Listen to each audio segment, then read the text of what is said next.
ఉగ్గాని తయారీకి ముందుగా ఉల్లిగడ్డలను తీసుకొని చిన్న చిన్న ముక్కలుగా తరగవలెను.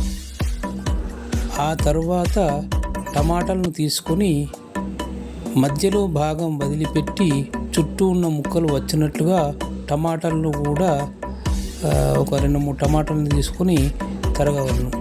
ఆ తర్వాత స్టవ్ మీద గిన్నెను పెట్టవలను.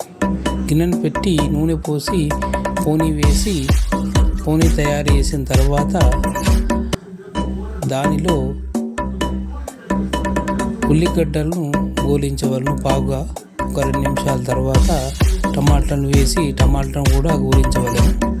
గోలించిన తర్వాత అంతకుముందే సిద్ధం చేసుకున్న ఒక గిన్నెలో నీటిలో పోసుకొని ఆ నీటిలో ప్యాలాలు అంటే మరమరాలు వేసి సిద్ధంగా ఉంచుకొని ఆ తడిసిన ప్యాలాలను ఈ పోనీలో కలపవలను. ఆ విధంగా పోనీలో కలిపి తగినంత ఉప్పు కారం వేసి గరిటెతో తిప్పవలను. ఆ విధంగా 10 నిమిషాల సేపు ఆ విధంగా స్టవ్ మీద ఉంచేసరికి మనకు వేడి ఈ ఉగ్గాని లేదా ఈ రెసిపీ అనేది తయారవుతుంది. ఆస్వాదించవచ్చు.